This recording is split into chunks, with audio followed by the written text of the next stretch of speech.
আচ্ছা, প্রথমত আমি যদি এখানে নেক্সট.জেএস লিখে হিট করি এবং ফার্স্ট লিংকে ক্লিক করি, তাহলে মূলত আমি নেক্সট.জেএস এর অফিসিয়াল ওয়েবসাইটটা দেখতে পারবো। এবং আমাদের প্রথম টার্গেটটা হচ্ছে নেক্সট.জেএস কি, নেক্সট.জেএস আমরা কেন ইউজ করব এবং নেক্সট.জেএসটা আসলে কিভাবে ইউজ করব, এই জিনিসগুলো নিয়ে একটু ডিসকাশন করা। সো এইখানে স্পষ্ট করে লেখা যে নেক্সট.জেএস হচ্ছে রিএক্ট.জেএস এর একটা ফ্রেমওয়ার্ক। সো আপনারা ফ্রেমওয়ার্ক এবং লাইব্রেরি নিয়ে মেবি অলরেডি জানেন, সো আমি ওই দিকে যাচ্ছি না। বাট আপনি যদি একটা স্কেলেবল, সুইচেবল এবং কাস্টমাইজেবল ওয়েব অ্যাপ্লিকেশন বানাতে চান, তাহলে আপনার প্রায়োরিটি লিস্টে নেক্সট.জেএস সবার উপরের দিকেই থাকবে। সো এখানে প্রায় বিশ্বের লার্জেস্ট কোম্পানিগুলো কিন্তু নেক্সট.জেএসকে তাদের প্রায়োরিটি লিস্টে ফার্স্টের দিকে রাখছে। এখানে অনেক কিছুই আছে, অবশ্যই আপনারা ভিজিট করবেন।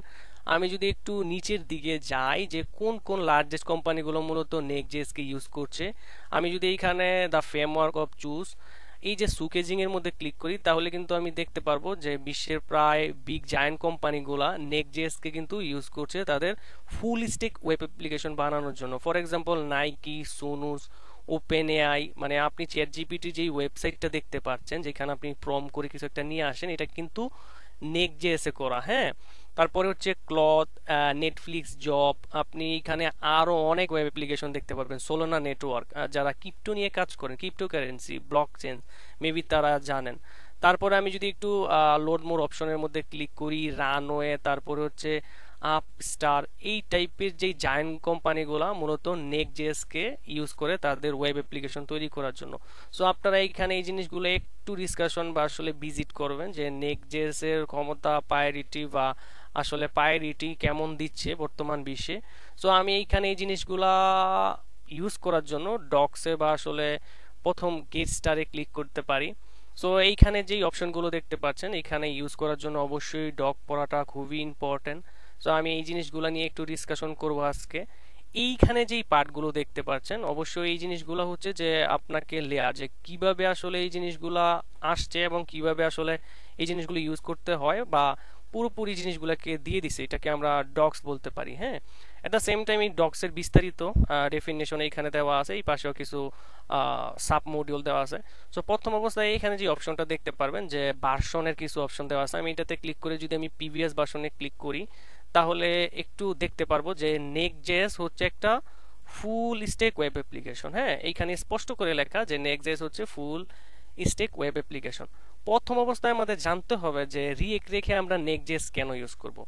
রিয়েক্ট রেখে আমরা নেক্সট.জেএস ইউজ করব তখন যখন আমাদের ফ্রন্ট এন্ড এবং ব্যাক এন্ড, তার মানে ফুল স্ট্যাক অ্যাপ্লিকেশন একবারে আমরা তৈরি করব। আমরা মেবি জানি যে ফ্রন্ট এন্ডের জন্য হয়তোবা আমরা রিয়েক্ট জেএস, অ্যাঙ্গুলার জেএস এবং ভিউ জেএস ইউজ করি, এবং ব্যাক এন্ডের জন্য হয়তোবা আমাদের আরেকটা সার্ভার, আরেকটা কম্পোনেন্ট বা আরেকটা ইনভায়রনমেন্ট বানাইতে হয়, সেটা হতে পারে নোড জেএস, মঙ্গোডিবি বা এক্সপ্রেস জেএস।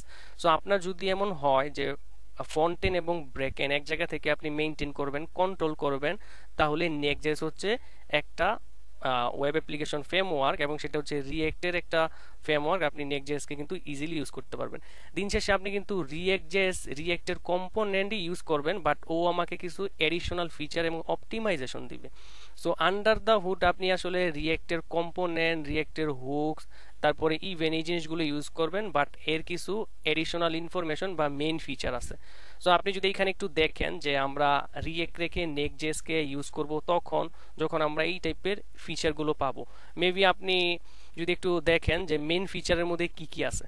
আমরা রিয়েক্ট যখন ইউজ করছিলাম, রিয়েক্টের মধ্যে আমরা রিয়েক্ট রাউটার ডম ইউজ করছিলাম কিসের জন্য, রাউটিং এর জন্য। বাট নেক্সট আপনাকে দিচ্ছে routing, so file base, file system routing আপনাকে দিচ্ছে।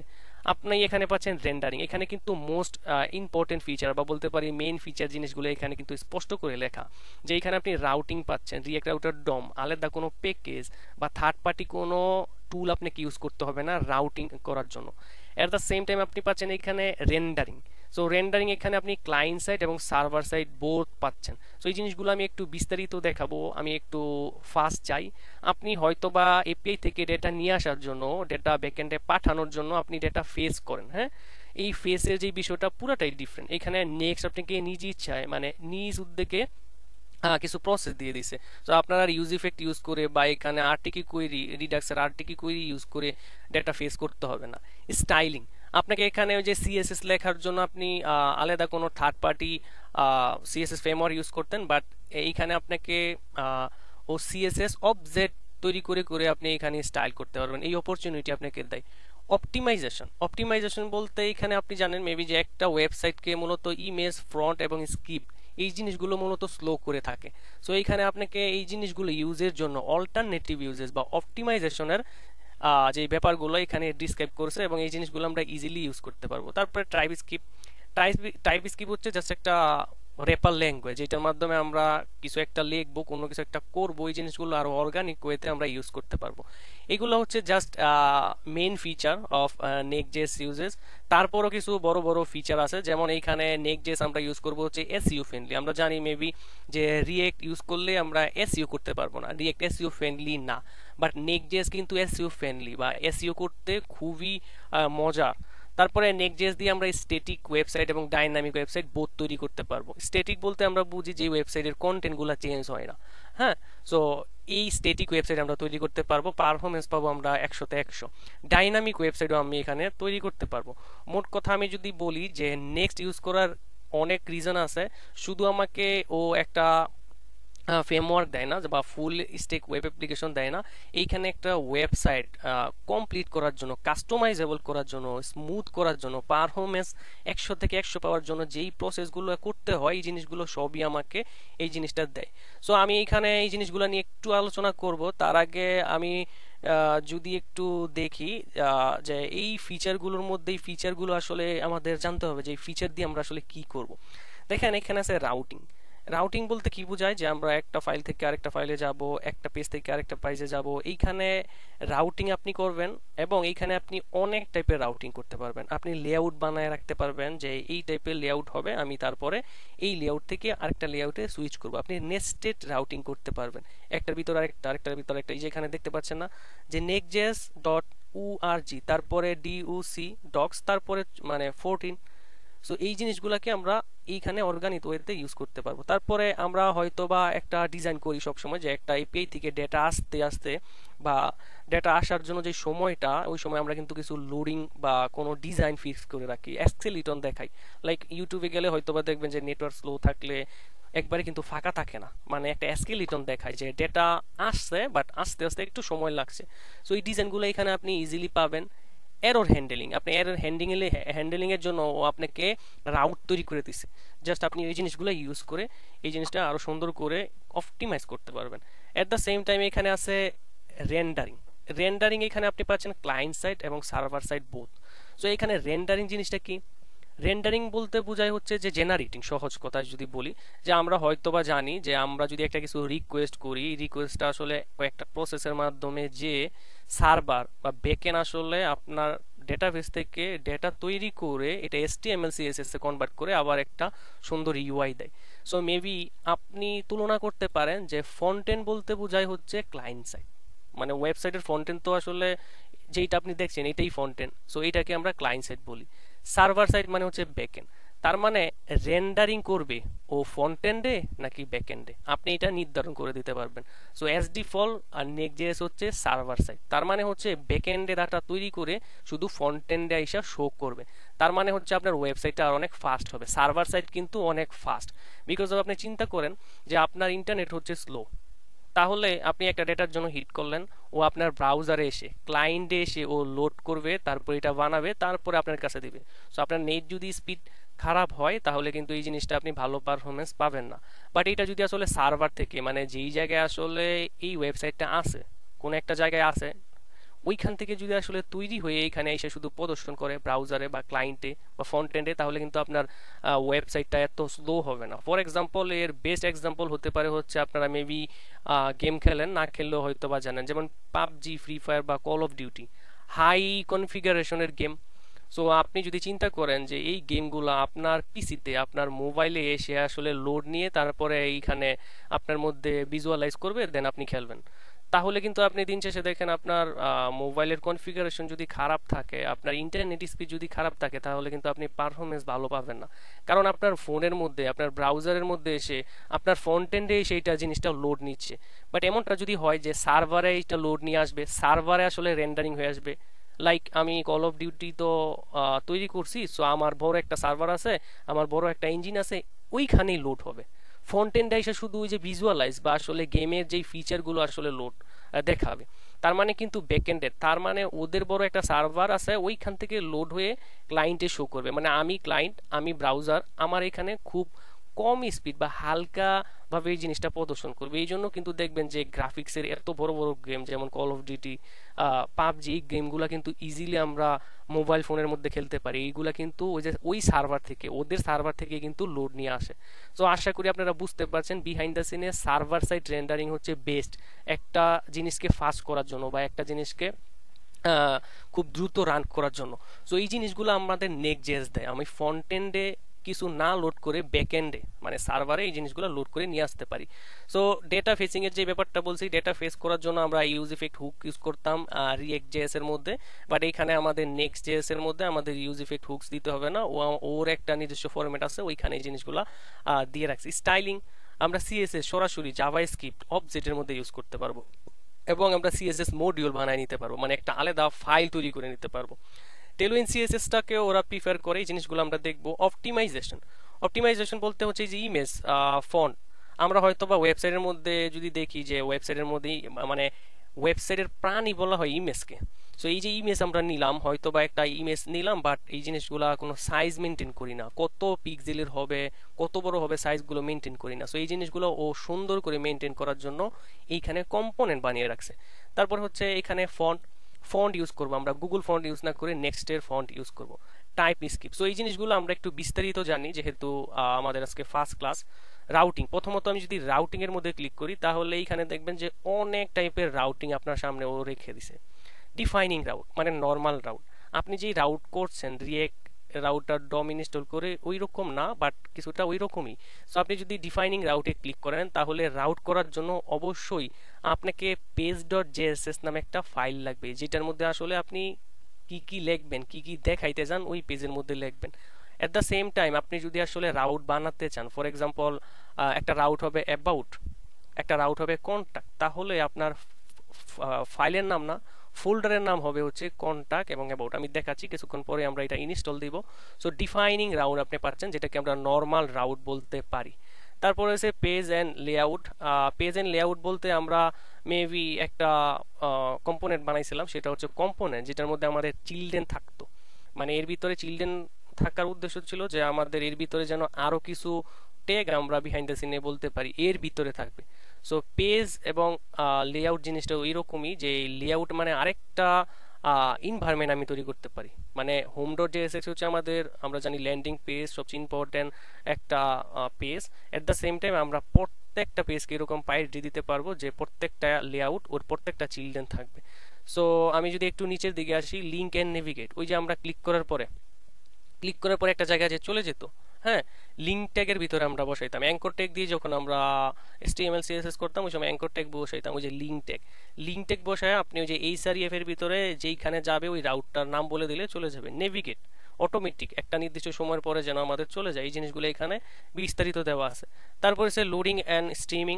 সো লোডিং এন্ড স্ট্রিমিং বলতে বোঝায় যে স্ট্রিমিং গুলো যে হচ্ছে ও একবার এই জিনিসটা নিয়ে আসবে না, ও আস্তে আস্তে এই জিনিসগুলো নিয়ে আসবে। এরর হ্যান্ডেলিং, এরর হ্যান্ডেলিং ওই যে বললাম যে আমাদের এরর হ্যান্ডেলিং এর জন্য কিন্তু আমরা এরর পেজ বানাইতাম। সো এইখানে আর এরর পেজ বানাইতে হবে না, এই নেক্সট আমাকে এরর হ্যান্ডেলিং এর জন্য পেজ সহকারে এই জিনিসটা দিয়ে দিছে।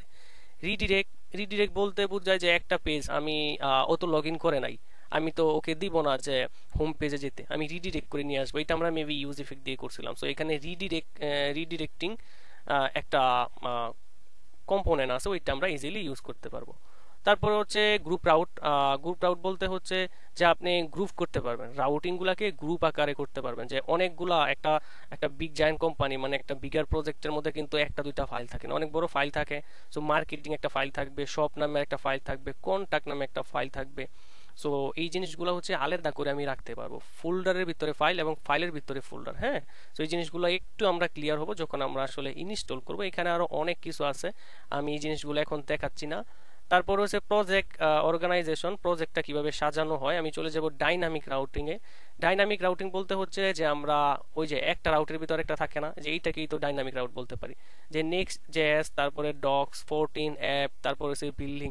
সো এই জিনিসগুলো আমরা হয়তো বা জানি না যে এইখানে কি নাম হবে। ওই যে দেখেন এখানে ফিক্স একটা নাম দিয়ে তারপরে যেই জিনিসটা ফিক্স না এটা থার্ড ব্র্যাকেট ওই যে স্ল্যাগ দিয়ে তারপরে পেজ ডট জেএসএস দিয়ে দিছে। খুব ইজি এবং এইটা খুবই মজার ইউজ করতে গেলে।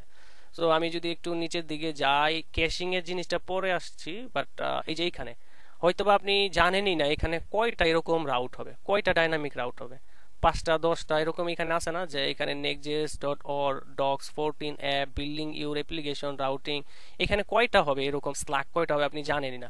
সো এখানে দেখেন ডিস্ট্রাকচার করে দিছে। সো এই জিনিসগুলো খুবই মজা যখন আপনি ডে টু ডে লাইফে প্রজেক্ট তৈরি করবেন। তারপরে প্যারালাল রাউট বলতে বোঝায় যে একটা পেজের ভিতরে আমি চাচ্ছি আরো 2টা ওয়েবসাইট দেখাইতে, 2টা আলাদা আলাদা ওয়েবসাইট দেখাইতে, স্ক্রল হবে। সো এটা হচ্ছে প্যারালাল রাউট, সুন্দরভাবে এই জিনিসগুলো এখানে মেইনটেইন করতে পারবেন। তারপর হচ্ছে ইন্টারসেপ্টিং রাউট, এটা আপাতত লাগবে না। আর রাউট হ্যান্ডেলার এই জিনিসগুলো আমাদের এখানে লাগবে না। তো এখানে যদি একটু পরের অপশনে যাই, সেটা হচ্ছে আমাদের রেন্ডারিং। রেন্ডারিং বলতে বোঝায় হচ্ছে সার্ভার সাইড এবং হচ্ছে ক্লায়েন্ট সাইড। আপনারা হয়তো বা অনেকবার আমি বলছি যে ফন্টেন, মানে আমরা যা কিছু দেখি ভিজুয়ালাইজ হই পৃথিবীর যত ইলেকট্রনিক ডিভাইস, এটাকে বলছি ফন্টেন, এটাকে বলে ক্লায়েন্ট সাইড আর বলতে পারেন ব্রাউজার। সো এই ফন্টেনটা বা ক্লায়েন্টটা আসলে মেইনটেইন করার জন্য হয়তোবা আমরা রিয়েক্ট বা ব্রাউজার ইউজ করে থাকি। বাট এইখানে নেক্সট আমাকে বলছে যে তোমার কাছে 2 ধরনের কম্পোনেন্ট আছে, তুমি যেইটা খুশি ওইটা ইউজ করবা। সো আমাকে বলছে যে তোমার কাছে সার্ভার কম্পোনেন্টও আছে, ক্লায়েন্ট কম্পোনেন্টও আছে। এস ডিফল্ট সার্ভার কম্পোনেন্ট তুমি ক্লায়েন্ট কম্পোনেন্ট বানিয়ে নিতে পারো। সো সার্ভার কম্পোনেন্টে ক্লিক করলে আমাকে বলে দিছে যে সার্ভার কম্পোনেন্টে কি কি যাবে। হ্যাঁ, ডেটা যদি ফেস করতে চাও তাহলে তুমি এইখানে সার্ভার কম্পোনেন্ট ইউজ করবা, সিকিউরিটি দিতে গেলে সার্ভার কম্পোনেন্ট দিবা, ক্যাশ করতে চাইলে তাহলে সার্ভার কম্পোনেন্ট ওই যে এপিআই এর ভিতরে আমি এখানে বলে দিব। পারফরমেন্সের মধ্যে গেলেও আমাদের যদি করতে চাই তাহলে আমার সার্ভার কম্পোনেন্ট দিতে হবে। ক্লায়েন্ট কম্পোনেন্ট বলতে হচ্ছে যে ফ্রন্ট এন্ডে মানে সামনে কি আছে ওই জিনিসগুলো মেনটেন করা। সো এই জিনিসগুলা আমরা অবশ্যই দেখব, তার থেকে বড় এক্সাম্পল আর কিছু হতে পারে না। আমি যদি এটার ভিতরে যাই, এই যে এখানে স্পষ্ট করে লেখা যে আমরা কোন কাজগুলো কোন অ্যাক্টিভিটিসগুলো কোন কম্পোনেন্টে করবো। এই যেখানে সার্ভার কম্পোনেন্টে কি কি হবে, ক্লায়েন্ট কম্পোনেন্টে কি কি হবে, ডেটা ফেস করবেন এপিআই থেকে, এটা কোথায় থেকে মানে কোন কম্পোনেন্টে যাবে, সার্ভার কম্পোনেন্টে। তার আগে একটা কথা বলে নেই, আমরা যখন নেক্সট.জেএস ইনস্টল করব ওই সময় কিন্তু আমরা দেখব এস ডিফল্ট এটা সার্ভার কম্পোনেন্টে কাজ করতেছে, মানে হচ্ছে এটা ব্যাকএন্ডের মতো করে কাজ করতেছে, ফ্রন্ট এন্ডের মতো কিন্তু কাজ করে না এস ডিফল্ট। আমি যদি ফ্রন্ট এন্ডের কোনো কিছু করতে চাই, ফর এক্সাম্পল আমি একটা ইন্টারেক্টিভ করতে চাই, একটা ক্লিক করলে একটা কিছু হবে, ইউজ স্টেট বসাইতে চাই, তারপরে অন ক্লিক অন চেঞ্জ বসাইতে চাই, তাহলে কিন্তু আমাকে যে ক্লায়েন্ট কম্পোনেন্ট বানিয়ে নিতে হবে। এস ডিফল্ট এইখানে ও আমাকে বলছে যে সার্ভার কম্পোনেন্ট। সো এখানে স্পষ্ট করে লেখা যে ডেটা যদি ফেস করো এপিআই ইউজ করো, এপিআই ইউজ করতে গেলে ফেস করতে গেলে এটা সার্ভার কম্পোনেন্ট হয়ে আসবে। তারপরে হচ্ছে অ্যাক্সেস ব্যাকএন্ড রিসোর্সেস ডিরেক্টলি, মানে ব্যাকএন্ডটা আসলে ও ডিরেক্টলি অ্যাক্সেস দেবে হচ্ছে সার্ভার কম্পোনেন্টে। আপনি যদি ওই যে টোকেন ইউজ করেন, এপিআই কি ইউজ করেন, জেডব্লিউটি টোকেন, তারপরে হচ্ছে এপিআই টোকেন, এই যে বিক্রি পাসওয়ার্ড, মানে ব্যাকএন্ড তৈরি করতে যেই জিনিসগুলো লাগে এগুলো আগের মতোই আমাদের ব্যাকএন্ডেই ইউজ করতে হবে, মানে সার্ভারে ইউজ করতে হবে, কোনো হেসেল ফেস করা যাবে না বা করবো না। তারপরে হচ্ছে এইখানে বলে দিছে যে client side keep large dependency on the server reduce client side. আপনার যদি এমন কিছু থাকে যেটা আসলে ক্লায়েন্টে আপনি ইউজ করতে চাচ্ছিলেন বাট এখন যেহেতু আমাকে দিচ্ছে না, জাভা স্ক্রিপ্টের যেই মডিউলগুলা এই জিনিসগুলো আসলে আপনার ব্যাকএন্ডে বা সার্ভার থেকে চলে আসবে। তারপরে এখানে আছে আপনি অন ক্লিক অন চেঞ্জ যেই হুকসগুলা যেই ইভেন্টগুলো আপনি ইউজ করছেন এগুলাকে ইভেন্ট বলে অবশ্যই। সো এই জিনিসগুলো যে ক্লায়েন্ট কম্পোনেন্টে যাবে। তারপরে যে হুকসগুলো আপনি ইউজ করছেন, use state, use reducer, use ref, use effect, এই জিনিসগুলো ক্লায়েন্ট মানে হচ্ছে আমাদের আগের মতোই ইউজ করো, বাট এগুলো হচ্ছে ক্লায়েন্ট কম্পোনেন্টে যাবে। ব্রাউজার অনলি এপিআই, ওই যে এই ওয়েদার এপিআই, এটাকে বলছি ব্রাউজার অনলি এপিআই, যার কোনো ডাইনামিক কিছু নাই বা বলতে পারেন ব্যাকএন্ডের কোনো কিছু নাই, এগুলোকে সার্ভার এপিআই বলে না, ব্রাউজার অনলি এপিআই বলে। সো এই জিনিসগুলো ক্লায়েন্টে যাবে। তারপরে আপনি যদি একটা কাস্টম হুকস বানান, ওই যে আমরা হুকস বানাই না অনেক সময় আমাদের বিভিন্ন কাজের জন্য, এইটা আমাদের কোথায় যাবে, এটাও ক্লায়েন্টে যাবে, মানে নর্মালি ফ্রন্ট এন্ডে থাকবে। তারপরে হচ্ছে ক্লাস কম্পোনেন্ট, ফর এক্সাম্পল আমরা মেবি জানি আমরা এখন ফাংশনাল কম্পোনেন্ট ইউজ করছি, আমরা এমন একটা কোম্পানিতে যাই যেই কোম্পানিটা এখনো ক্লাস কম্পোনেন্টে পড়ে আছে বা আগের অনেক প্রজেক্ট আছে, ও চাই একটু চেঞ্জ করতে, তাহলে এই জিনিসগুলো কিন্তু ক্লায়েন্ট কম্পোনেন্ট থেকে চেঞ্জ করতে হবে। সো এই জিনিসগুলো আমরা দেখছি বা এই জিনিসগুলো নিয়ে আরো একটু ডিসক্রাইব করব, বাট আমরা হয়তোবা এইখানে 14-এ আছি। 14 কিন্তু আমাদের আগের ভার্সন, কিছুদিন আগে এই জিনিসটা আপডেট চলে আসছে। লেটেস্ট ভার্সন হচ্ছে 15। সো যেহেতু আমরা ইউজ করব হচ্ছে 15, সো 15-এর ভিতরে এই জিনিসগুলো একটু দেখি, একটু চেঞ্জ আছে, বাট ডকুমেন্টেশনটাও এই জিনিসগুলো একটু চেঞ্জ নিয়ে আসে, আপনারা একটু দেখবেন। এখানে যদি আমি লাইন বাই লাইন যাই বা প্রথম থেকে আসি, তাহলে ইন্ট্রোডাকশন, ইনস্টলেশন, অবশ্যই project structure, layout page, link and navigating, server and client component, এই জিনিসগুলো বিস্তারিতভাবে দিয়ে দিছে। এইখানে এই জিনিসগুলোকে ডিসক্রাইব করছে, এই লেয়ারগুলোকে, এবং এইখানে কিছু সাব লেয়ার আছে। আমরা একটু প্রথম দিকে যাই। ইউজ অ্যাপ রাউটার, মানে এইখানে আমরা দুই ধরনের রাউটার ইউজ করতে পারবো। নেক্সট আমরা ইনস্টল করতে পারবো দুইটা ওয়েতে, একটা হচ্ছে অ্যাপ রাউটার, একটা হচ্ছে পেজ রাউটার। সো আমরা যখন ইনস্টল করব ওই সময় দেখব যে আমাদের কোন জিনিসটা আসলে কি মানে এবং কোনটা আমরা কোন সময় ইনস্টল করব। সো অ্যাপ রাউটার হচ্ছে রিকমেন্ডেড, এবং এইখানে আমরা দেখতে পাচ্ছি যে ভার্সনগুলো চেঞ্জ করতে পারবো। প্রথম অবস্থায় চলে যাই আমরা ইনস্টলেশনে। ইনস্টলেশন করার জন্য এখানে আমাকে বলছে যে নোড.জেএস লাগবে হচ্ছে 18-র পরে, পরের ভার্সনগুলো নোড.জেএস এর 18-র উপরে হতে হবে যদি আমি নেক্সট.জেএসটা ইনস্টল করতে চাই। অবশ্যই এটা লিনাক্স, তারপরে হচ্ছে ম্যাক, উইন্ডোজে সাপোর্ট করে। এট the same time automatic install করার জন্য আমার এই কোডটা লিখতে হবে, next create app latest. So এই জিনিসগুলো আমরা করব, এবং আমরা যদি ম্যানুয়ালি ইনস্টল করতে যাই তাহলে এইভাবে ম্যানুয়ালি করতে পারি। দ্বিতীয়ত আমি চলে যাব প্রজেক্ট স্ট্রাকচারে। প্রজেক্ট স্ট্রাকচার বলতে বোঝায় যে আসলে আমি তো তোমাকে নেক্সট.জেএস দিচ্ছি, পুরো একটা ইকোসিস্টেম, পুরো একটা ইনভায়রনমেন্ট দিয়ে দিচ্ছি। তুমি যদি তোমার ওয়েবসাইটটা পারফরমেন্স 100 থেকে 100 পেতে চাও, তাহলে এই জিনিসগুলো আমার মতো করে ইউজ করো। প্রজেক্টের সাজানোর জন্য প্রজেক্ট স্ট্রাকচার আমার কাছে অনেক ইম্পর্টেন্ট। প্রজেক্ট স্ট্রাকচারের মধ্যে ক্লিক করার পরে আমরা এখানে দেখতে পারবো যে ও এখানে কিছু ফাইলকে top level file, top level ফোল্ডারে বলে দিছে যে কোনটা টপ লেভেল ফাইল, কোনটা top level folder. For example ও এখানে বলে দিছে যে অ্যাপ, পেজ, পাবলিক, এই জিনিসগুলো হচ্ছে top level folder. Top level folder বলতে কি বুঝি? ফর এক্সাম্পল আমরা যখন রিএক্ট.জেএস ইনস্টল করে কাজ করতাম, আমরা হয়তোবা দেখতাম যে এসআরসি নামে একটা ফোল্ডার থাকতো, পাবলিক নামে একটা ফোল্ডার থাকতো যখন আমাদের ইনস্টল করার পরই। সো ওইগুলার মতোই এইখানে ও আমাকে বলছে যে এইগুলা হচ্ছে টপ লেভেলের ফোল্ডার। আরো দুইটা ফোল্ডারের এন্ট্রি হয়েছে, সেটা হচ্ছে পেজেস এবং হচ্ছে অ্যাপ। তো এই জিনিসগুলো কিন্তু আমরা রিএক্ট.জেএস এ পাই নাই, হয়তোবা আমাদের নিজের হাতে আমরা তৈরি করতাম, বাট এইখানে ও এই জিনিসগুলোকে বলছে এগুলো হচ্ছে তোমার top level folder if you want to make a customisable web application environment. হ্যাঁ, তারপরে এইখানে দিয়ে দিয়েছে হচ্ছে যে টপ লেভেল ফাইল কোনটা হবে। আমরা এই জিনিসগুলো এখন বুঝতেছি না, বাট ইনস্টল করার পরে এই জিনিসগুলো অটোমেটিক চলে আসবে। সো টপ লেভেল ফাইলের মধ্যে আছে next.js.config.js, প্যাকেজ.json থাকবে, middleware.ts, তার মানে টাইপ স্ক্রিপ্টের জন্য মিডলওয়্যার একটা ফাইল থাকবে, .env। তারপরে এখানে gitignore, js.config.js, tsconfig.js, এবং এই জিনিসগুলো আমরা জানি ইনস্টল করার পরে এই জিনিসগুলো অটোমেটিক চলে আসবে। তারপরে আমি একটু এই জিনিসগুলো আপনি তৈরি করতে পারেন ডাইনামিক রাউট, এইটাতে আমি যাচ্ছি না, আমি সেকেন্ড লেয়ারে চলে যাচ্ছি, লেআউট অ্যান্ড পেজেস। আমরা কিন্তু ভার্সন 15-এ দেখতেছি layout and pages. Layout and পেজেসে যদি আপনি যান, আমি বলছিলাম আগেই যে আপনি আরেকটা ইনভায়রনমেন্ট তৈরি করে ফেলতে পারবেন। যে আমরা তো জানি হোম পেজ হচ্ছে আমাদের সবচেয়ে ইম্পর্টেন্ট, এসইও করলে এইখানে আসবে না, আপনি এখানে লেআউট পেজের জন্য আরেকটাও বানায় নিতে পারেন। সো এইটার জন্য অবশ্যই আমাদের আলাদা করে একটা লেআউট তৈরি করতে হবে, ওইটা আমরা দেখছি। Linking and navigate. লিঙ্কিং বলতে কি বুঝি? ওই যে লিঙ্ক হবে, একটা জায়গা থেকে আরেকটা জায়গায় যাবে। আমরা HTML CSS করি সময় আমরা অ্যাঙ্কর ট্যাগ দিয়ে করতাম, তারপরে আমাদের লিঙ্ক ইউজ করতাম রিয়েক্ট আউটার ডম থেকে। এখন আমরা রিয়েক্ট আউটার ডম না, আমাদের নেক্সট থেকে আমরা লিঙ্কটা ইউজ করব, এবং এই সার রেপ দিয়ে আমরা কোথায় যাবে এই জিনিসটা লিখে দিব, এটা চলে যাবে। নেভিগেট আমরা করতে পারি। সো নেভিগেট করার জন্য অবশ্যই আপনি এই জিনিসগুলা ওইটার মতো করেই বলে দিতে হবে যে কোথায় যাবে। তারপরে এখানে আমি যদি একটু নিচের দিকে যাই, সার্ভার এন্ড ক্লায়েন্ট কম্পোনেন্ট, ওই যে আগেই বলছি যে সার্ভার বলতে বোঝায় ব্যাকএন্ড, ব্যাকএন্ড থেকে কি জিনিসগুলো মেইনটেইন হয়ে আসবে, রেন্ডারিং হয়ে আসবে, এখানে বলে দিছে যে তুমি যদি আসলে সার্ভার থেকে রান করাতে চাও, মানে তোমার ওয়েবসাইট তো তুমি ফুল স্ট্যাক ওয়েবসাইট বানাচ্ছ, তোমার জানতে হবে যে ডেটা ফেস করতে হলে, এপিআই ইউজ করতে গেলে তোমার সার্ভার কম্পোনেন্ট হয়ে এটা আসবে। যে টাইপের কোনো কি তুমি ইউজ করবে অবশ্যই সার্ভার থেকে আসবে।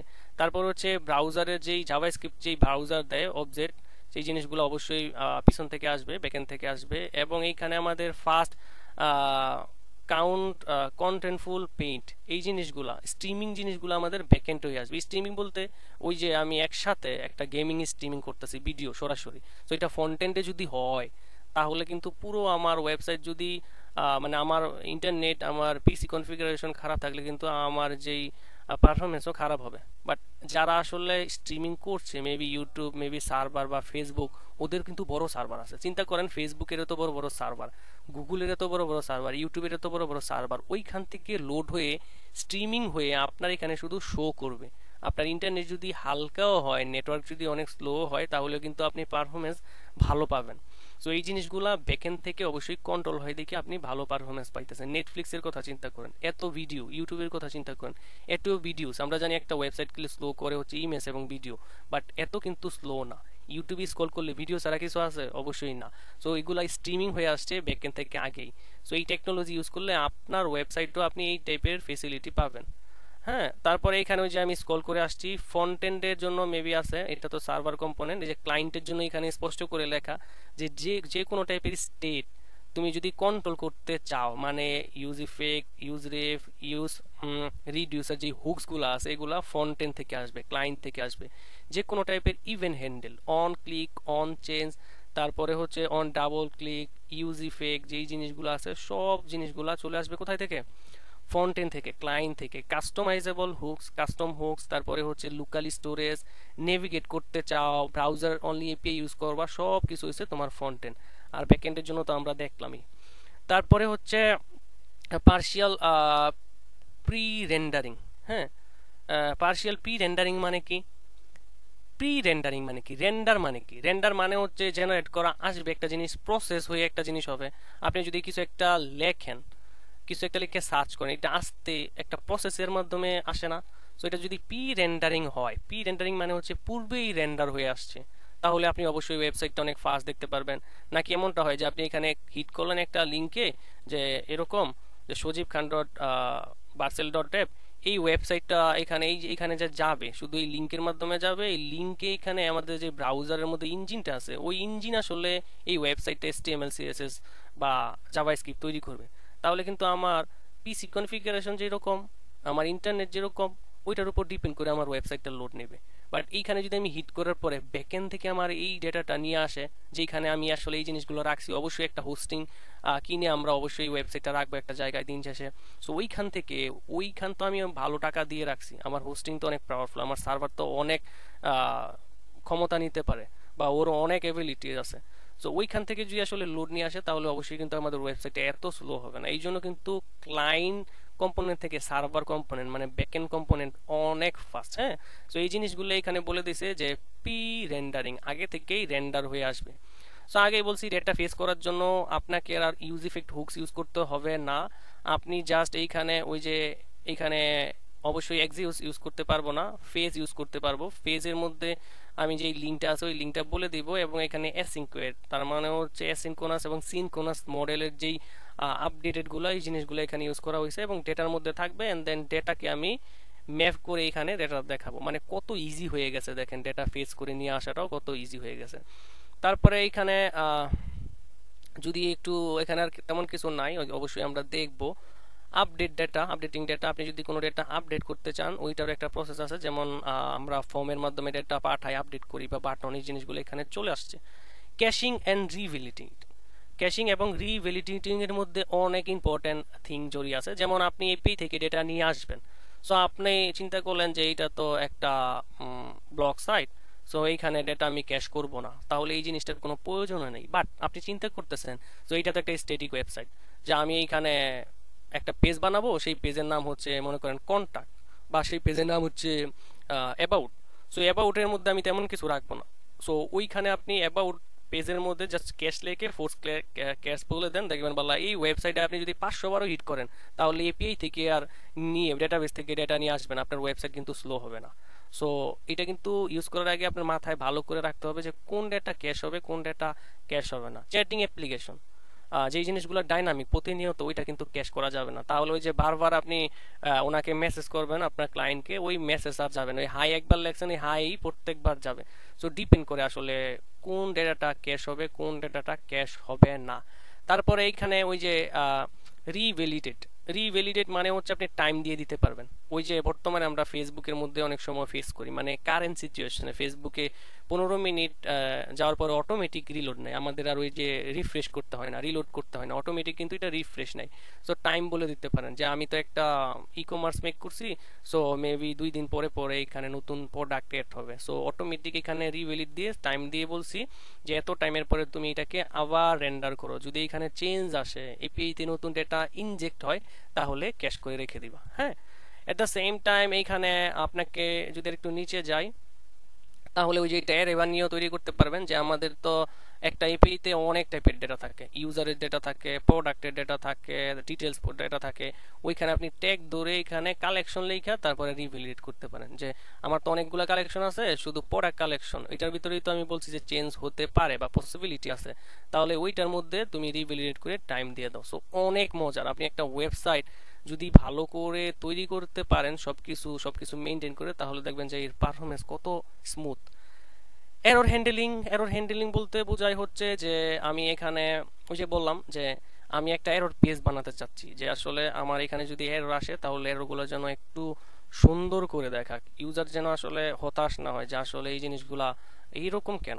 হ্যাঁ, আমরা এরর পেজ বা এরর হ্যান্ডলিং এর জন্য কিন্তু অটোমেটিক বা এস ডিফল্ট ফিচার পাই, এরর হ্যান্ডলিং এর জন্য আপনার কিন্তু এখানে সুন্দর করে ডিজাইন মেক করে দিচ্ছে। এই জিনিসগুলো আমরা দেখবো আসলে জিনিসটা কিভাবে লেখে। সিএসএস সিএসএস ওই যে বললাম যে এখানে ও আমাকে বলতেছে কিছু ফ্রেমওয়ার্ক আমি আগে থেকেই নির্ধারণ করছি, তুমি আমার সাথে ইউজ করতে পারো। টেলউইন সিএসএস তুমি মডিউল বানায় নিতে পারো, সিএসএস এ তুমি গ্লোবালি সিএসএস ইউজ করতে পারো, সেটা আমি বলছি।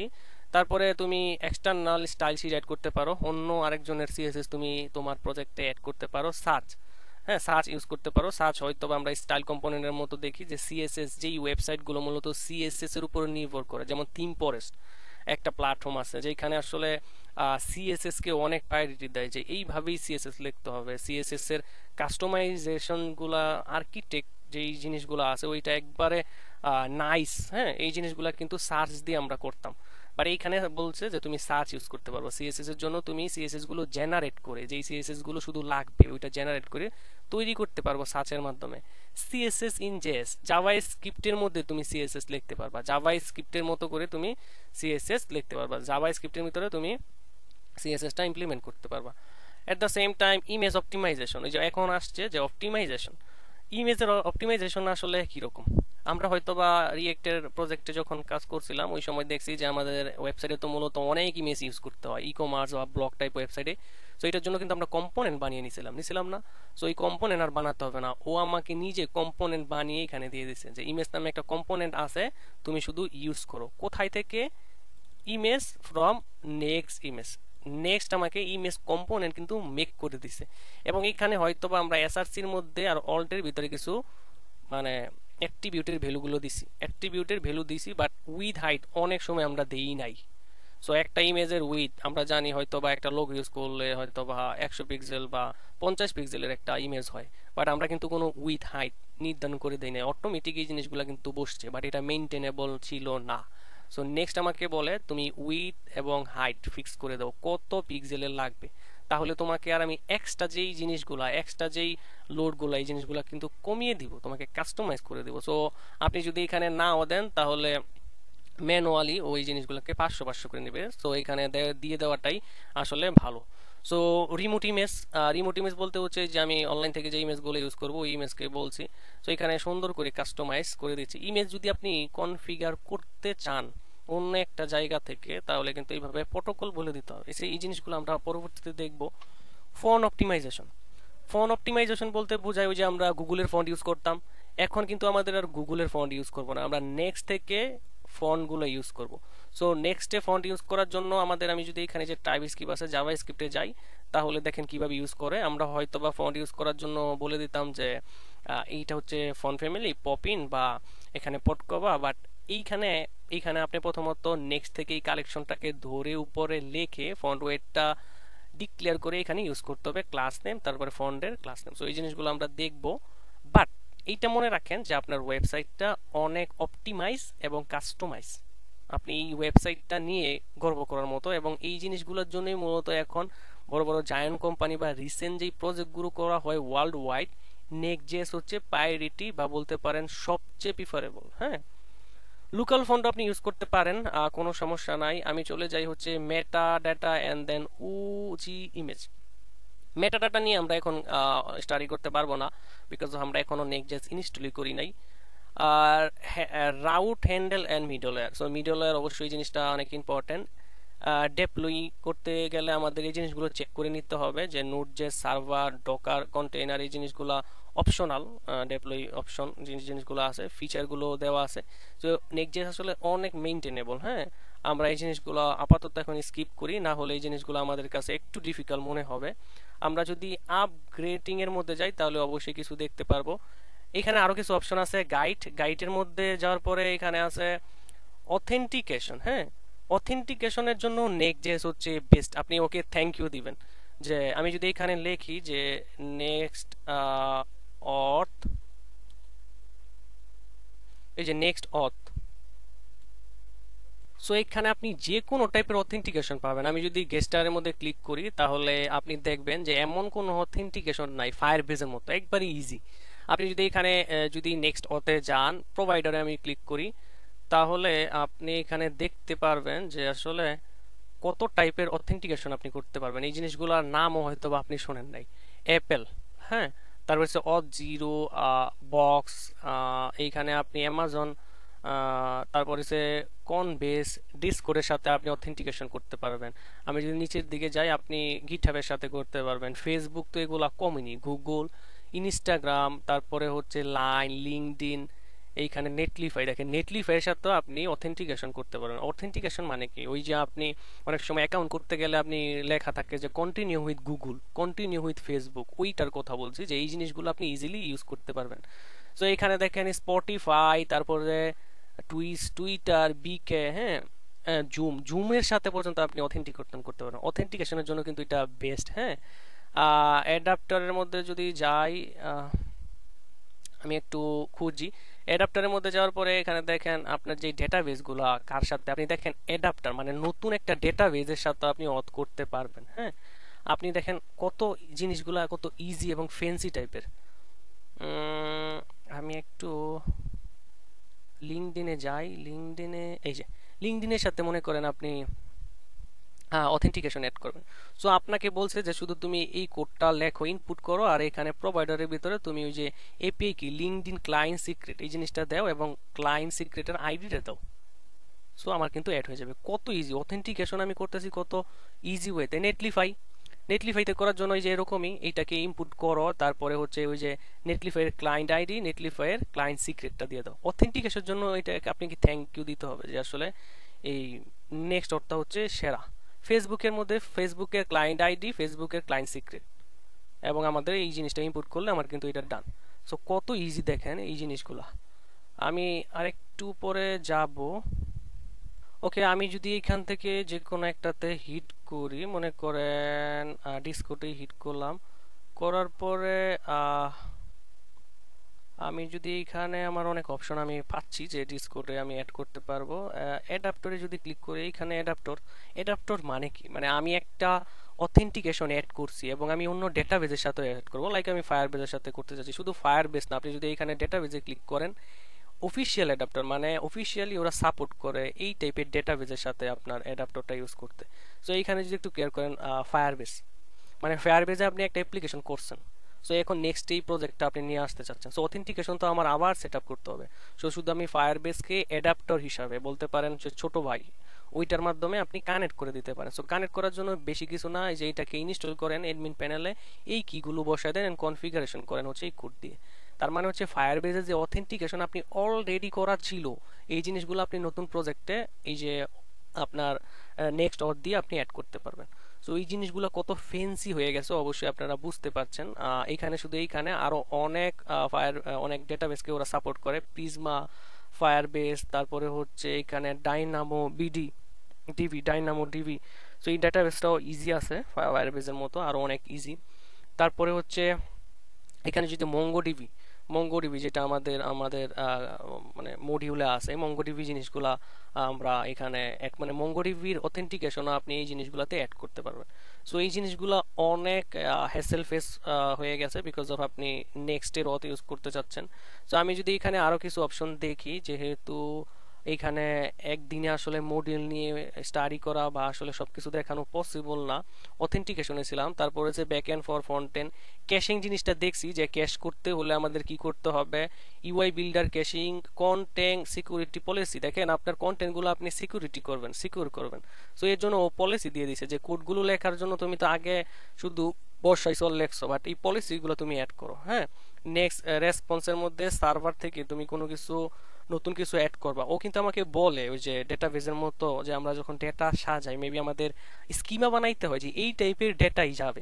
সো এইখানেও আপনি যে একটা প্রজেক্ট বানাইছেন, হ্যাঁ, এই বানানোর জন্য ওই কি কি রেসপন্স, কি কি স্কেলিটন, কি কি ডেমো আছে, এই জিনিসগুলো ও বলে দেওয়ার জন্য। তারপরে হচ্ছে সিএসএস ইন জেএস, সিএসএস লিখতে পারবো জেএসএস এর ভিতরে। সো এটা আমরা দেখছি। কাস্টম সার্ভার বানাইতে পারবো। ডাটা সিকিউরিটি, ওই যে যেটা বলছি যে ডেটা সিকিউরিটি করার জন্য এসটিটিপি বাহিরের, এসটিটিপি আসলে তোমার কিছু অপটিমাইজেশন অর্গানাইজেশন তুমি কইরো, হ্যাঁ, টুকেন টুকেন এই জিনিসগুলা লেখো।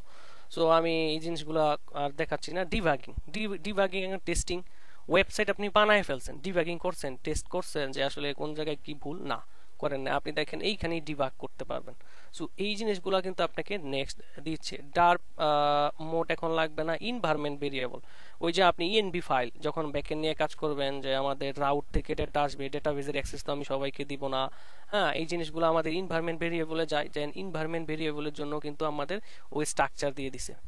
তারপর হচ্ছে ফ্রম আছে, এইখানে আরো অনেক কিছু আছে যেমন লেজি লুডিং।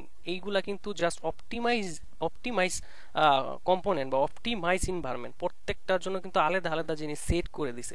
যে লেজি লুডিং, লাইক ওই যে যেটা বললাম যে ফেসবুকে আপনি গেলেন কিন্তু নেট তো অনেক স্লো, এখন যদি পুরো ফাঁকা দেখান, সাদা দেখান, তাহলে তো ইউজার এসে হতাশ হবে যে আমি কোন ওয়েবসাইটে আসলাম, কোনো ডেটাই নাই।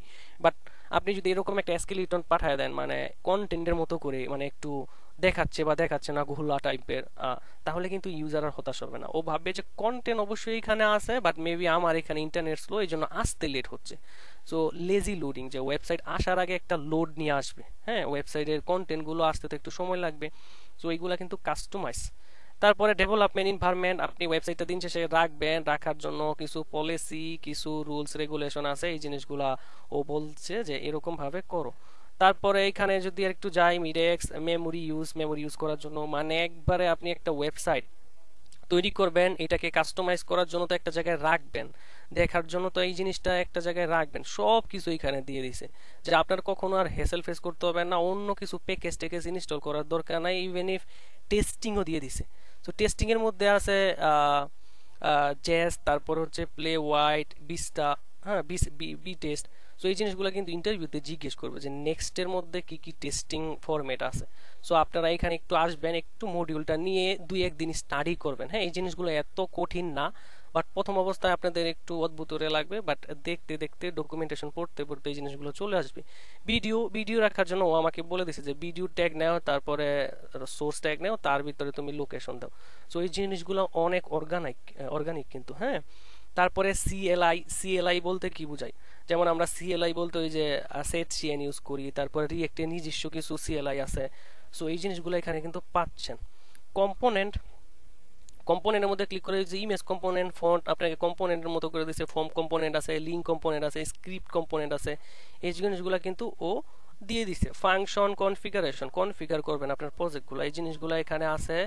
তারপরে accessibility, fast refresh, next compiler, আপাতত আর কিছু নাই। মোটামুটি আমরা এই জিনিসগুলা কভার করতে পারছি। তো যেহেতু কভার করতে পারছি ডক্স নিয়ে, চলেন আজকে একটু নেক্সট.জেএসটা ইনস্টল করে দেখি যে আসলে এই জিনিসটা কিভাবে কাজ করে বা দেখতে কেমন দেখায়। সো নেক্সট.জেএস ইনস্টল করার জন্য ওই যে আগের মতো ইনস্টলেশনে চলে যাব। ইনস্টলেশনে যাওয়ার পরে যে অটোমেটিক ইনস্টলেশন, এই কোডটা আমরা নিব না, বা এখান থেকে কপি করব। কপি করার পরে এখানে আমি বলবো যে নিউ একটা ফোল্ডার, আমি বলতে পারি নেক্সট.জেএস বা নেক্সট.জেএস। এর ভিতরে যাব, একটা টার্মিনাল অবশ্যই ওপেন করতে হবে। আমি সিএমডিটাকে প্রিফার করছি। আমি বলবো হচ্ছে next create npm create next, তারপরে হচ্ছে অ্যাপ, ইন্টারপ্রেস করি। ইন্টারপ্রেস করার পরে আমি একটু পারমিশন দিয়ে দেই ওয়াই, এইখানে কিছু একটা হচ্ছে দেখেন, what is your project name. So আপনাকে বলছে একটা প্রজেক্ট নেম দেওয়ার জন্য। সো আপনি প্রজেক্ট নেম দিবেন অবশ্যই। আমি এখানে একটু ওকে। তো প্রজেক্ট নেম দেওয়ার জন্য আমি বলতে পারি যে নেক্সট অ্যাপ, ইন্টারপেস করলাম। ইন্টারপেস করার পরে বলতেছে invalid project name, name can longer certain capital letter. So okay, আমি এটাকে করতে পারি, ছোট হাতে দিয়ে দেই। আমি স্কিপও করতে পারি, আমি যদি বলি ডট স্ল্যাশ ইন্টার, এখানেও আমাকে নিচ্ছে না, তার মানে মাই অ্যাপই দিয়ে দিই। ও আমাকে যেটা রিকমেন্ড করছে আমি বলে দিলাম মাই অ্যাপ, যাই হোক ও আমার মতো করে চাচ্ছে না। সো মাই অ্যাপ দেওয়ার পরে আমাকে বলতেছে would you like to use TypeScript, TypeScript কি তুমি তোমার নেক্সট প্রজেক্টের সাথে ইনস্টল করতে চাও?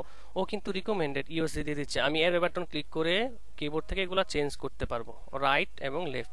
আমি বলে দিলাম না, আমি ফার্স্ট প্রজেক্টে টাইপস্ক্রিপ্ট দিয়ে কি করব। তারপরে বলতেছে ইএস লিঙ্ক ইউজ করতে পারবো কি, মানে করতে চাই কিনা। আমি বলবো না, আমার লাগবে না, আমি নো এর মধ্যে রেখে আমি ইন্টারফেস করব। টেলউইন সিএসএস কি লাগবে? ও বলতেছে ইয়েস, আমি বলবো নো, আমার কিছুই লাগবে না। তারপরে বলতেছে যে সোর্স ডিরেক্টরি কি লাগবে? ওই যে আমরা যখন রিয়েক্ট প্রজেক্ট ইনস্টল করছিলাম আমাদের কিন্তু এসআরসি সোর্স নামে কিন্তু একটা ফোল্ডার থাকতো। আমি বলে দিলাম না, আমার লাগবে না, আমি নো করে দিলাম। অ্যাপ রাউটার, দেখেন এখানে অ্যাপ রাউটার রিকমেন্ডেড, মানে আপনি চাইলেও এটা অন্য কিছু করতে পারবেন না। হ্যাঁ, রিকমেন্ডেড যেহেতু বলছে আপনি করতে পারেন, বাট আমি রিকমেন্ডেড বলার কারণে আমি এটাকে ইয়েস রাখবো। তারপরে এখানে বলতেছে নেক্সট স্টেপ, এইখানে আরেকটা প্যাক আছে, ওই জিনিসটাকে আমি বলবো না, এটা আমাদের লাগবে না। এন্ড দেন ইলিয়াসি, তার মানে হচ্ছে ওই যে আপনি ডট ডট দিয়ে যে ফোল্ডার গুলাকে সিলেক্ট করছেন, যে ডট স্ল্যাশ এই ফোল্ডারের ভিতরে যাও, তারপরে এই ফাইলটাকে নিয়ে বসাও। সো এইখানে আপনি এই জিনিসগুলো শর্ট ভাবে লিখতে পারেন @ দিয়ে। আপাতত আমরা এই জিনিসগুলো অ্যালাউ করছি না, বিকজ অফ আমরা ওই আগের জিনিসগুলোকেই কমফোর্ট মনে করি। আমি নো এর মধ্যে প্রেস করি, দেখেন এই জিনিসগুলো আমাদের স্টেপগুলো শেষ হয়ে গেছে, বাট এটা ইনস্টল হওয়া শুরু করছে, কাজ কিন্তু running. At the same time app মাই অ্যাপের ভিতরে কিন্তু অনেক ফাইল রিয়েক্টের মতো কিন্তু চলে আসছে। আরেকটা কথা বলি, আপনার কিন্তু যেহেতু নেক্সট.জেএস ইনস্টল করছেন, আপনার কিন্তু নোড.জেএস যে সফটওয়্যারটা এটা কিন্তু ইনস্টল করে রাখতে হবে আগে থেকেই। তো যারা রিয়েক্ট ইউজ করছেন অবশ্যই তাদের নোড.জেএস থাকবে না, এটা খুবই হাস্যকর একটা speech. At the same time আমাকে বলতে হবে যে নেক্সট.জেএস আপনি কিন্তু কিছুই কাজ করতে পারবেন না যদি আপনি রিয়েক্ট.জেএস না জানেন। সো রিয়েক্টের ফ্রেমওয়ার্ক কিন্তু নেক্সট.জেএস, সো এটা মাথায় রাখবেন। দিন শেষে আপনি রিয়েক্ট ইউজ করছেন, বাট একটা ইনভায়রনমেন্টের ভিতরে, একটা ফুল স্টেক ইনভায়রনমেন্টের ভিতরে, যেখানে আপনি front end back end both একসাথে কাজ করতে পারবেন। সো জিনিসগুলো আশা করি আপনি বুঝতে পারছেন। সো আমরা একটু ওয়েট করব, পিসি কনফিগারেশনের উপর ডিপেন্ড করে জিনিসটা ইনস্টল হবে। ওকে, যেহেতু নেক্সটের প্রজেক্টটা আমাদের ইনস্টল হওয়া মানে হয়ে গেছে, সো আমি এটাকে বিএস কোডে ওপেন করব। সো বিএস কোডে ওপেন হওয়ার পরে আমি এইখানে সব কিছু অফ করে দিব আপাতত। আমি এখানে টার্মিনালটা ওপেন করব। টার্মিনাল ওপেন করার পরে আমি প্রথম অবস্থায় এইখানে যদি দেখেন আমাদের রিয়েক্ট প্রজেক্টের মতো কিন্তু আমাদের এখানে সব কিছু আছে, যে অ্যাপ নামে একটা ফোল্ডার আছে, এর ভিতরে আসলে favicon.ioc একটা ফাইল, তারপরে হচ্ছে গ্লোবাল সিএসএস, layout.js, তারপরে হচ্ছে পেজ.js, তারপরে পেজ মডিউল.css, এই জিনিসগুলো আছে। নোট মডিউল নামে একটা ফোল্ডার আছে, এর ভিতরে আমরা জানি অনেক ফাইল থাকে। পাবলিক আছে যেটার মধ্যে আমাদের মূলত ইমেজগুলো থাকে, পুরোপুরি রিয়েক্টের মতোই কাছাকাছি। গিট ইগনোর ফাইলের মধ্যে অনেক কিছু আমরা ইগনোর করি, ওইটা বলে দেই। তারপরে হচ্ছে js.config.js নামে একটা ফাইল থাকে, নেক্সট config.mjs থাকে। তারপরে আমরা জানি যে আমাদের প্যাকেজ.json, যেটাকে আমরা বলি যে একটা প্রজেক্টের সিটিং। সো ওইখানে আসলে সব কিছু দেখতে পারবো, যে আমাদের প্রজেক্টের নাম ছিল মাই ভার্সন, এইটা private. At the same time আগে কিন্তু আমরা একটা জিনিস দেখতাম রিয়েক্ট ইনস্টল করার পরে, যে রিয়েক্ট এবং রিয়েক্ট ডম ইনস্টল করার পরে, বাট এখন কিন্তু ডিপেন্ডেন্সির ভিতরে আমরা একটা নতুন জিনিস দেখতে পাচ্ছি, নেক্সট। মানে হচ্ছে আপনি নেক্সট ইউজ করবেন, বাট রিয়েক্ট এবং রিয়েক্ট ডমকে কিন্তু অ্যাভয়েড করতে পারছেন না। ওইটা কিন্তু অলরেডি ইনস্টল হয়ে তারপরে নেক্সটটা ইউজ হচ্ছে, মানে আপনি নেক্সট ইউজ করবেন বিহাইন্ড দ্য সিনে রিয়েক্টের ইনভায়রনমেন্টে। সো এই জিনিসটা কিন্তু মাথায় রাখতে হবে। সো প্যাকেজ.json মেবি আমরা জানি যে প্যাকেজ.json এর বিস্তারিত একটা ভার্সন হচ্ছে প্যাকেজ.json। সো এখন পর্যন্ত আমাদের এই জিনিসগুলো অল ওকে। আমি যদি বলি npm run dev, এটা বুঝবো কিভাবে যে npm run dev দিতে হবে? আপনি হয়তোবা খেয়াল করছেন স্ক্রিপ্টের ভিতরে dev দেওয়া আছে। সো npm রান করার জন্য রান, এইখানে dev লেখা আছে, এই জন্য বললাম dev। ইন্টারপ্রেস করলাম এইখানে না, অবশ্যই এই টার্মিনালে। তো টার্মিনালে যদি আপনি এখানে হিট করেন তাহলে এইখানে বলতেছে নোড.জেএস 18 হইতে হবে, বাট আমার এখানে কি 18 নাই।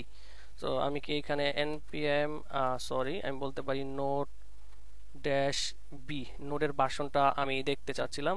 18.12.1। আমরা যদি একটু নেক্সটের ওয়েবসাইটে যাই, ইনস্টলেশনে 18.2.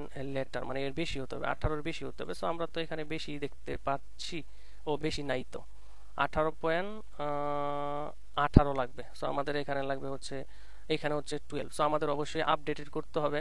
সো আমি আপডেটেড করার জন্য কি করতে পারি, অবশ্যই এইটাকে আপডেট করার জন্য আমি এখানে যদি একটু লিখি যে Node.js আপডেট কমান্ড, সো দেখি আমাকে কি দেয়।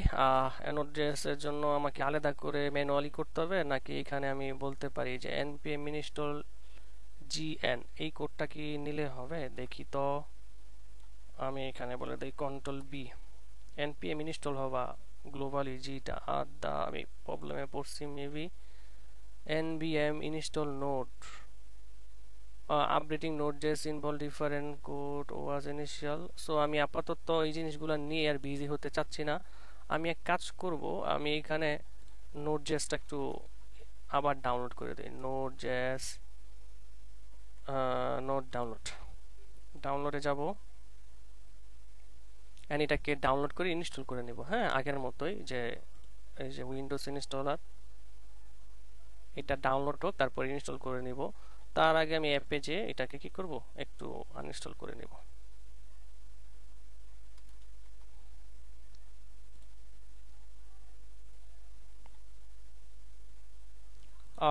কোথায় কোথায় কোথায় আমার অ্যাপটা কোথায়? অ্যাপ এইখানে নোড জেএস বা নোড, এই যে নোড জেএস আনস্টল, আমাকে পারমিশন দিতে হবে।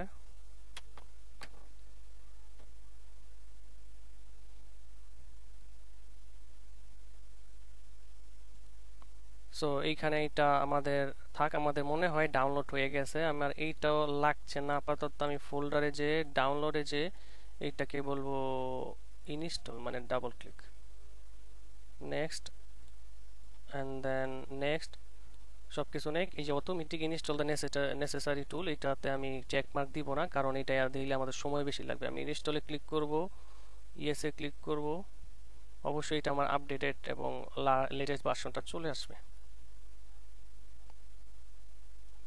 ফিনিশ। সো এইটা আমার আপাতত লাগবে না, আমি চলে যাব আমাদের প্রজেক্টে। এইখানে আমি বলে দিই cls npm রান, বা আমি যদি বলি যে নোটটা আসলে কি আসছে npm ড্যাশ বি দিলে, ওই যে আমার কিন্তু নোট চলতেছে এখন 22। হ্যাঁ, আমার এখানে ওইটা কিন্তু 18 ছিল, সো অনেক আগের। সো আমি npm রান ডেভ দিলে আগের মতো রান করবে।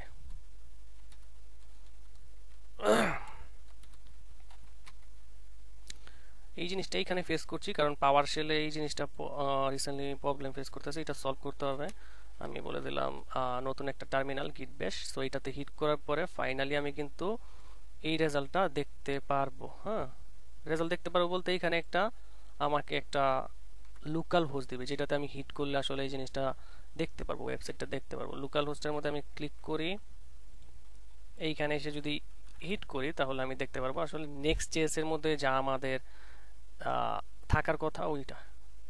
এই যে আমি লোকাল হোস্ট 3000 এ হিট করলাম, এই যে যেটা এখান থেকে পাইছি বা এইটাতে হিট করলে আপনি পাবেন, এটা হচ্ছে আইপি অ্যাড্রেস, এটা হচ্ছে আমাদের ডোমেন।